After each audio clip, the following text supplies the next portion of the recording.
Hey there, this is a weekly compilation video that combines a number of my shorter videos into one longer video. If there's one of the videos you're particularly interested in, there should be chapters on this video and in the pinned comment. Otherwise, grab a snack and have fun. Let's get this started. AI is kind of the elephant in the room right now. All across all industries, the men in suits at the top are scheming ways to fire real workers and replace them with AI. Nowhere is this more controversial than the games industry, since it turns out that there are some pretty easy ways to use AI to simplify tasks that currently take a whole team of developers. I recently did a video where I talked about how the CEO of EA mentioned that 60% of the processes that go into game development could be replaced by AI. It turns out another big development company seems to think that EA is wrong, that AI could never replace devs when it comes to certain tasks, like anything creative. That's right, the director of Baldur's Gate 3, who works for Larian Studios, Sven Vinky, shared his views on AI and how it will affect the industry in an interview recently. So let's take a look at what he had to say and how it compares to the grim future that EA's CEO talked about. It seems like there's a fundamental difference in how EA is supposedly planning to approach AI and how Larian Studios is. Rather than focusing on replacing people in positions that could be at least somewhat replaced by generative AI, Larian is actually hiring more. Sven seems to believe that there is a place for AI, but that place isn't necessarily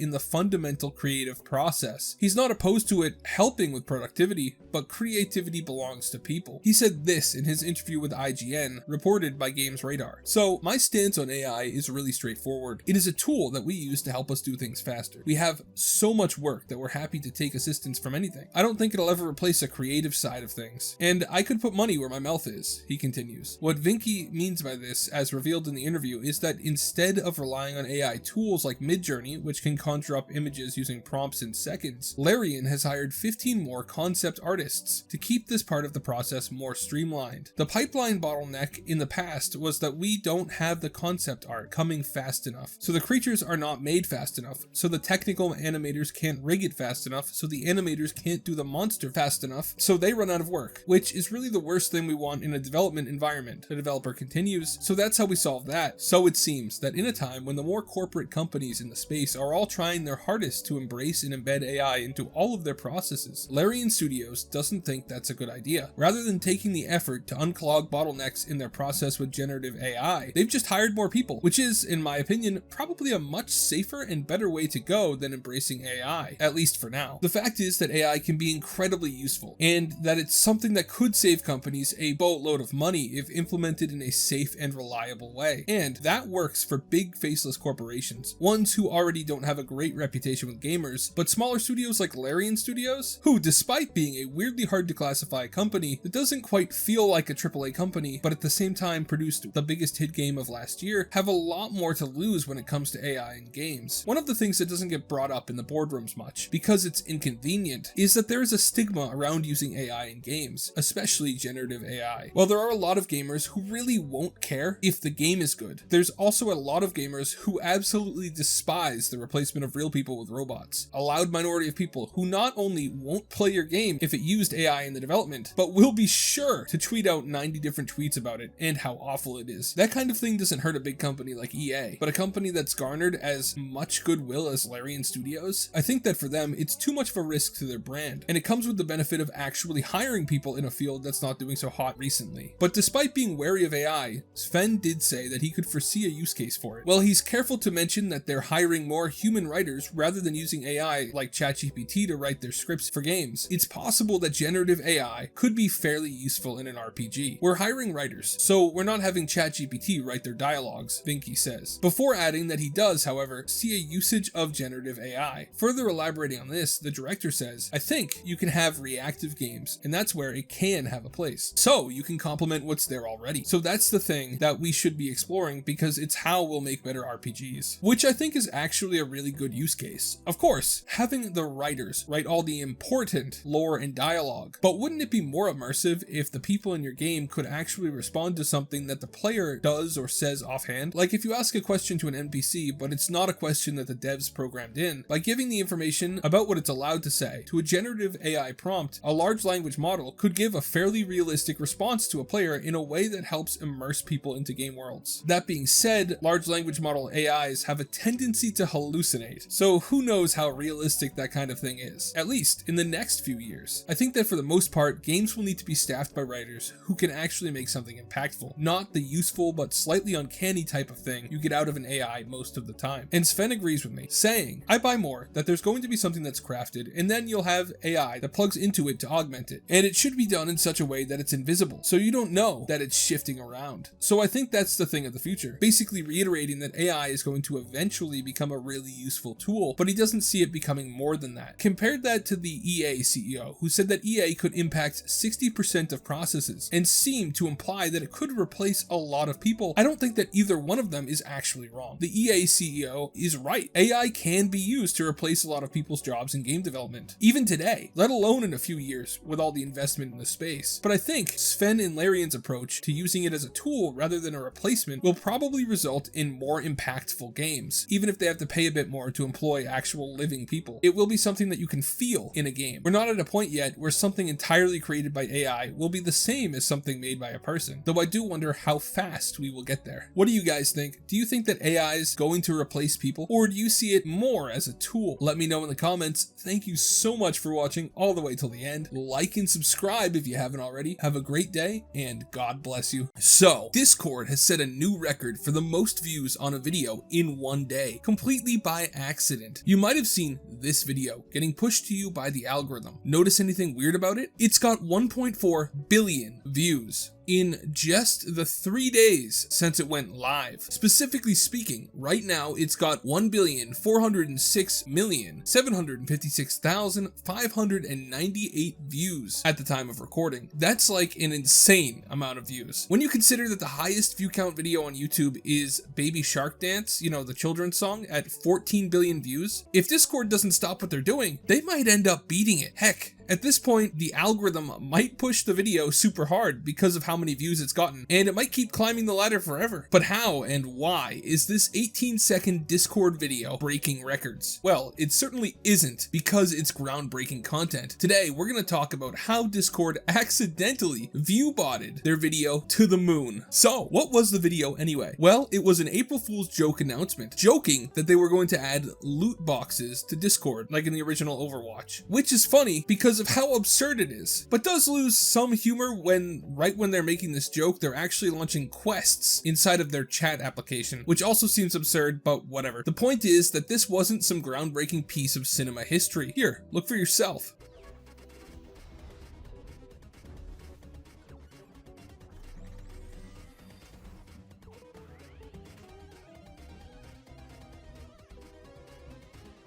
So, why exactly did that little Discord meme get so many views? It's not like it's that funny. Well, as it turns out, the Discord team accidentally played a little April Fool's joke on themselves, accidentally embedding the video into the Discord client in such a way that the video appeared to be constantly looping in the background of the application, raising the view count every 18 seconds without anyone noticing. Even the Discord staff were caught off guard, asking why the video was getting so many views in their internal Discord server. Yeah, side note, I don't know why Discord employees set their display names to stuff like that either. Anyway, the issue was caught and has probably been fixed. It's hard to tell because the view count keeps climbing, but I don't know if that's because there are Discord clients that are still running the version with the accidental view bot, or if it's because the video got so many views and so much watch time that the YouTube algorithm thinks that the video is the best video ever uploaded and is pushing it to everyone. When you consider that this video broke the views in 24-hour record that the GTA 6 trailer had, it kind of makes sense that the algorithm is pushing it. So like, technically, I'm fairly certain that what Discord did here probably breaks all kinds of rules. But at the same time, I don't think that YouTube will do anything. Maybe if they have the spare resources, they'll take a look at the analytics and try to reset it to the actual view count and not count the embedded views. That would be my assumption, but I also think it's way funnier if they just let it stand and Discord gets to keep all the records they accidentally set. Granted, I have no idea how YouTube's gonna end up handling the ads played on that video, if any actually played at all. The video almost certainly cost YouTube money because of the resources required to stream that much video. So maybe they will get a little mad, but I hope that they're not too angry because the whole situation is just way too funny to ruin. What do you guys think? Should Discord get to keep the view count, or should YouTube come down on them with an iron fist? Personally, I always prefer the funniest option in almost any choice I'm presented with, so I think you know where I stand. Thanks for watching all the way till the end. Like and subscribe if you haven't already. Have a great day, and God bless you. Twitch has kind of been going through an identity crisis in recent years. They started off as a gaming site, and now they're just a general streaming site. But in recent years, they've been looking more and more like an adult site. Twitch has slowly been trying to turn away from the kind of inappropriate streams that have gone viral in the past few months, and they've finally taken a big new step to try and tackle the problem. Twitch is adding a rule to their TOS that would ban streams that have a, quote, prolonged focus on any intimate parts of a streamer's body. Now that might sound like something that should have been in the rules from the start, and yeah,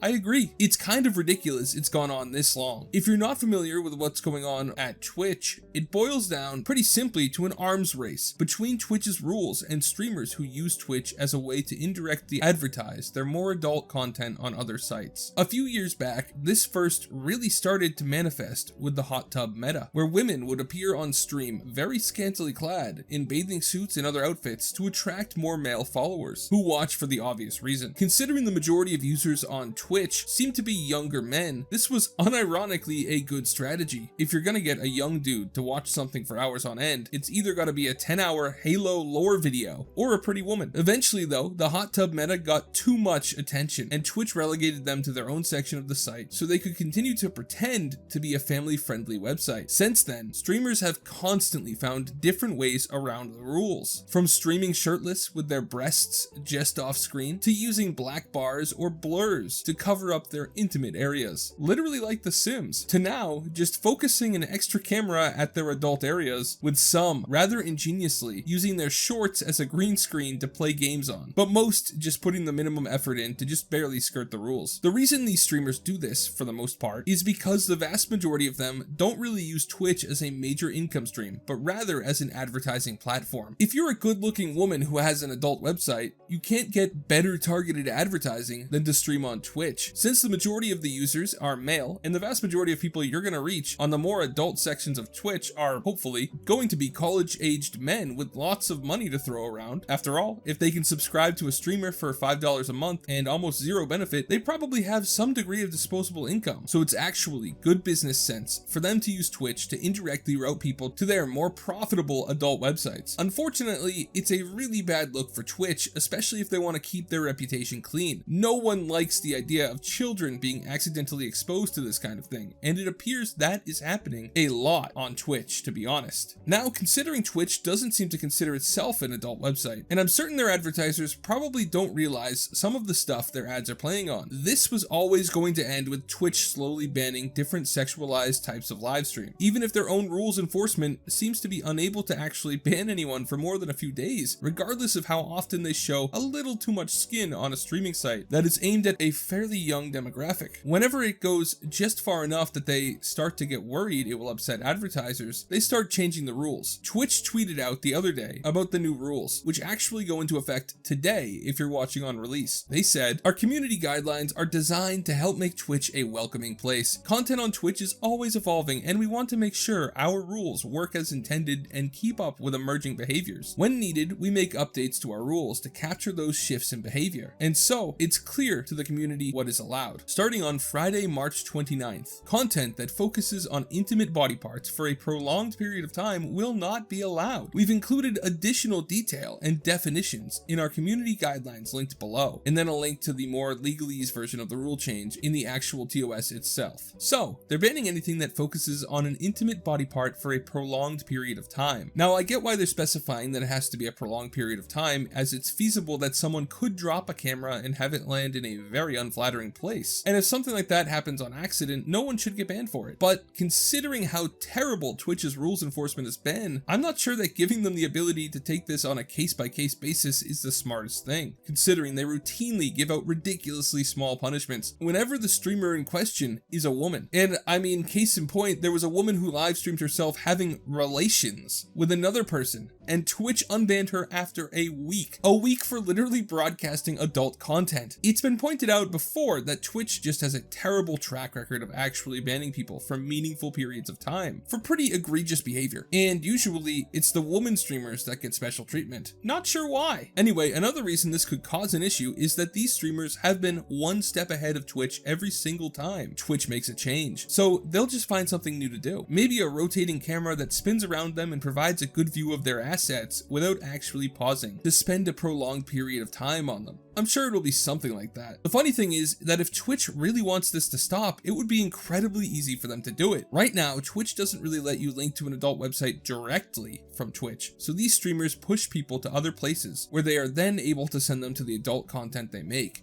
usually via Linktree, Twitter, Instagram, or some other site. If Twitch wants these people to stop, all they have to do is ban streamers from promoting any link or external platform that even indirectly links to an adult video website, and actually enforce that rule. As soon as these people realize they can't use Twitch as an easy advertising platform for their other stuff, they'll stop. It's really that simple. But Twitch won't do that because it's based in California and you have to be all positive about sex work out there. Willing to bet that if they were based in Utah, things would be different. But anyway, what do you guys think? Will this have any meaningful effect? Or will the streamers just outsmart Twitch again? Thank you so much for watching all the way till the end. Like and subscribe if you haven't already. Have a great day and God bless you. So, Dunkin Donuts is doing something really strange. I guess they're trying to appeal to new audiences, and I guess short people aren't buying enough coffee. Yeah, you heard that right, short people. For some reason I cannot ascertain, Dunkin Donuts is changing the small coffee option on its apps to be a short king coffee, which I don't know, seems just a little patronizing to me. Granted, as a 6-foot-tall man, I can't exactly speak for the short kings. Maybe they have some issues with coffee sizes or something. But this is weird, right? Here's what Dunkin says on their website. Now celebrating hashtag Short King Spring. By now, you've probably seen our social posts celebrating Short King Spring. And if you fall into this category, we see you for the royalty you are. In honor of the first day of spring and all our loyal Short King fans out there, beginning March 19th, a Dunkin small iced regular coffee will be available in the Dunkin app under the name The Short King. This honorary name will only be available for a limited time through March 26th, so make sure you grab a small iced coffee for yourself or the Short King in your life. So not even their own statement really explains it. Is Short King Spring a real thing? Because I'm pretty sure they made that up. I have never heard of it, and it just seems like a weird thing to do. I mean, they're a coffee company. What does coffee have to do with being short or being tall? I honestly can't tell you what they're going for with this, and I think that it's just kind of really funny, so I figured I would tell you guys about it. So let me know if you guys can think of even a single reason why they would do this kind of thing, because I can't understand what drove their marketing department to approve something like this. It's just too weird. Anyway, this was a short video because I just thought this was so funny. Thank you for watching. Like and subscribe if you haven't already. Have a great day and God bless you.